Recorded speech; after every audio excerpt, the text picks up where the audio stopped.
जब मुसलमानों ने मक्का को फतह करा, उसके बाद रसूल अल्लाह पर लोग हर चीज से यकीन करने लगे।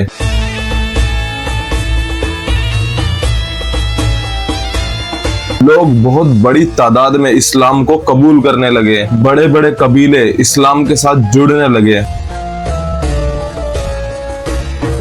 घर के सारे झगड़े खत्म हो गए, क्योंकि असली लड़ाई तो मक्का से थी। और अब मुस्लिमों को भी कुछ हद तक सुकून मिला और वो अल्लाह के कानून को लागू करना और इस्लाम को जोर शोर से आगे बढ़ाने लगे। और अब पूरा अरब यूनाइट हो चुका था, यानी कि रसूल अल्लाह के अंडर में आ चुका था। उस वक्त दुनिया का सबसे ताकतवर एम्पायर रोमन एम्पायर था। उन्होंने मुस्लिमों के खिलाफ बिना किसी बड़ी वजह के दुश्मनी स्टार्ट कर दी, जैसे हमने पहले जंग मूता में पढ़ा था। उन्होंने पैगंबर मोहम्मद के एम्बेसडर को बिना वजह शहीद कर दिया। रोमन एम्पायर, जिससे ये जंग मूता लड़ी गई, पूरा रोमन एम्पायर ये देख रहा था कि किस तरीके से अरब एक साथ यूनाइट हो रहे हैं। अरब का हर एक कबीला मुस्लिमों का साथ देने के लिए आ रहा है। ये सब देखते हुए रोमन लीडर ने समझा कि अब मुस्लिमों को खत्म करने का वक्त आ रहा है, नहीं तो रोमन एम्पायर के बॉर्डर, खास करके सीरिया जो कि अरब इलाके के अंदर था, खतरे में पड़ जाएगा। उसने समझा कि मुस्लिमों को अभी दबाना जरूरी है, वरना वो इतने मजबूत हो जाएंगे कि उन्हें हराना मुश्किल हो जाएगा। इस खतरे से निपटने के लिए रोमन एम्पायर और उसके सारे साथी कबीलों ने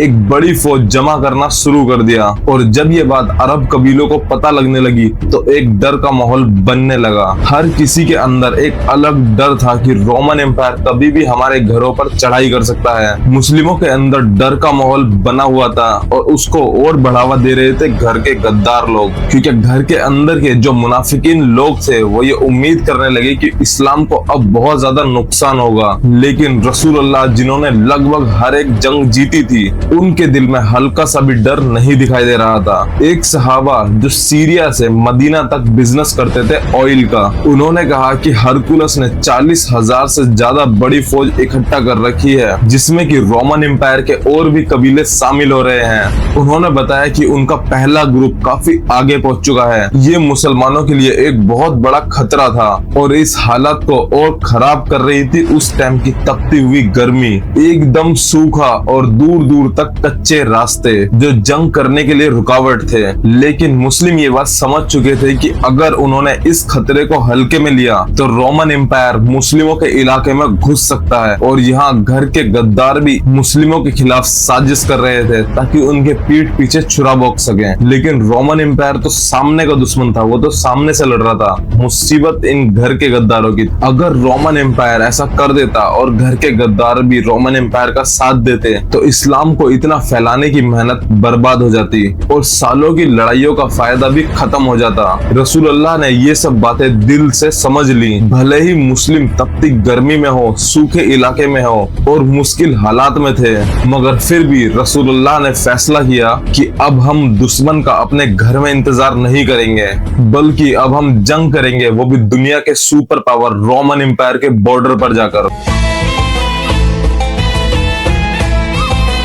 और मुस्लिमों का ये जज्बा इतना ताकतवर था कि उन्हें निकलने के लिए बिल्कुल भी देरी करना बेकार समझा। उन्होंने सोचा कि अगर हम देरी करेंगे तो रोमन एम्पायर हमारी जमीन पर आ सकता है। रसूल अल्लाह ने अपना ये फाइनल फैसला किया और लड़ाई के लिए सारे सहाबाओं को तैयार करा और अरब के दूसरे अलग अलग कबीलों से मदद मांगी। रसूल अल्लाह कभी भी ये चीज नहीं बताते थे कि हम किससे जंग करने जा रहे हैं, लेकिन इस बार रसूल अल्लाह ने सबको साफ साफ बताया कि हम रोमन एम्पायर से लड़ने जा रहे हैं। उन्होंने अपने लोगों को साफ समझा दिया कि वो अच्छे से तैयार हो जाएं। रसूल अल्लाह ने लोगों को इस जंग में खैरात देने और अपना बेहतरीन माल खर्च करने को कहा। जब रसूल अल्लाह ने इस जंग का ऐलान करा तो हर एक मुस्लिम लड़ने के लिए तैयार हो गया। पूरे अरब से कबीलों का सपोर्ट मिलना स्टार्ट हो गया। लगभग हर एक मुस्लिम ने हाँ भरी इस जंग में लड़ने के लिए, लेकिन सिर्फ 3 तरीके के लोगों को छोड़कर, जिनके दिल में कमजोरी थी। दूसरा जो गरीब और बेसहारा लोग थे, और तीसरा जिनके पास अपनी सवारी भी नहीं थी, यानी कि ऊंट, घोड़े, कोई भी एक सवारी नहीं थी। इन 3 तरीके के लोगों को फौज में नहीं लिया गया। इनमें से वो लोग जिनके पास अपनी सवारी नहीं थी रसूल अल्लाह के पास आए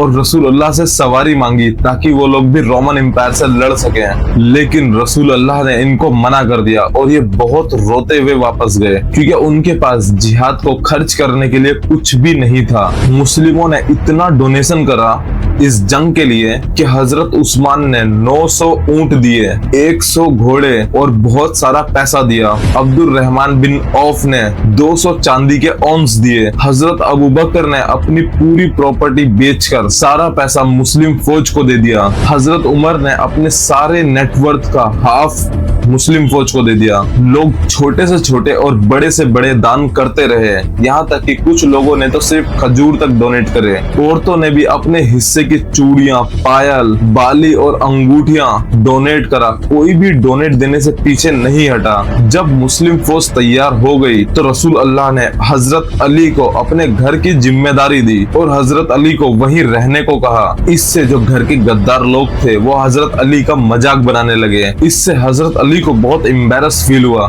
तो वो रसूल अल्लाह के पीछे गए और उन्हें पकड़ लिया। लेकिन रसूल अल्लाह ने हजरत अली को वापस मदीना भेजा और कहा, क्या ये काफी नहीं कि तुम मेरे जानसीन हो जैसे हजरत हारून और मूसा अलैहिस्सलाम थे। जानसीन वो शख्स जिसके ऊपर जान भी निछावर हो, जो बहुत प्यारा शख्स हो हमारे लिए। मुस्लिम फौज लगभग 30,000 फौजियों के साथ ताबुक के लिए निकल पड़ी। ताबुक रोमन एम्पायर का बॉर्डर था। ये इस्लाम की सबसे बड़ी फौज थी। इससे पहले मुस्लिमों की फौज में इतने सारे फौजी कभी नहीं थे। भले ही बहुत सारे ऊंट, घोड़े और खूब सारा दान मिला था, लेकिन इतने सारे डोनेशन के बाद भी ये फौज के लिए काफी नहीं था। खाने पीने और सवारी की बहुत कमी थी। 18 लोग एक ऊंट पर बारी बारी सवार होते थे। खाने की इतनी कमी थी कि मुस्लिम फौज को कुछ जगहों पर पेड़ों के पत्ते भी खाने पड़े,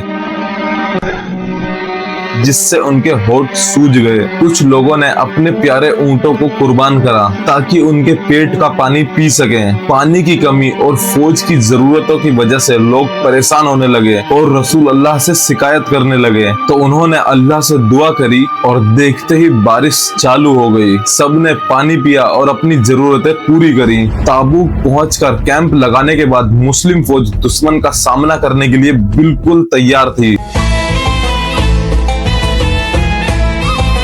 जब रोमन एम्पायर और उसके साथियों को मुस्लिमों के आने की खबर मिली तो वो इतना डर गए कि कोई भी लड़ने के लिए आगे नहीं आया, उल्टा अपने इलाकों से भी भाग गए। मुस्लिम फौज का ये टेरर पूरी दुनिया ने देखा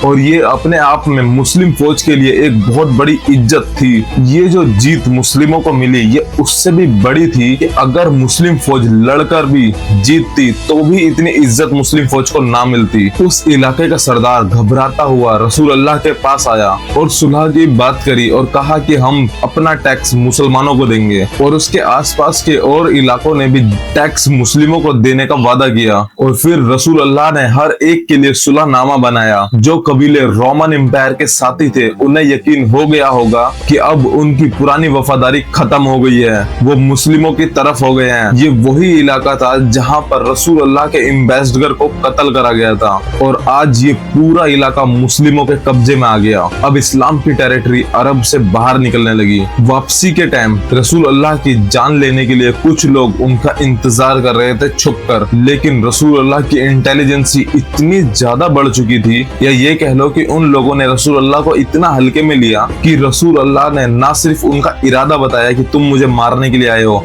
बल्कि उनका नाम, उनके इलाके का नाम, उनके कबीले का नाम सब कुछ बता दिया और उन लोगों को बिना कुछ कहे या बिना कुछ करे अपनी जान बचाकर भागना पड़ा वहां से। और जैसे ही मदीना के लोगों को पता लगा कि मुस्लिम फौज जीत गई है और वो मदीना वापस आ रही है तो औरतें, बच्चे, जवान और छोटे बच्चे भी उनका दिल से स्वागत करने के लिए आए। लेकिन ये जंग रसूल अल्लाह की जिंदगी की आखिरी जंग थी। लेकिन मुस्लिमों के इलाके की बाउंड्री अब दुनिया के 2 सुपर पावर से टच हो गई थी। पहला रोमन एम्पायर और दूसरा पर्शियन एम्पायर। सब्सक्राइब कर लेना। और अगर आपने हमारी इससे पहले की स्टोरी नहीं पढ़ी है तो वो पहले पढ़ ले, ताकि आपको ये स्टोरी और इजीली आसानी से समझ में आ जाए। लिंक डिस्क्रिप्शन में है पूरी प्लेलिस्ट का, और आपकी स्क्रीन पे भी दिखाई दे रही होगी हमारी पूरी प्लेलिस्ट तैयार है।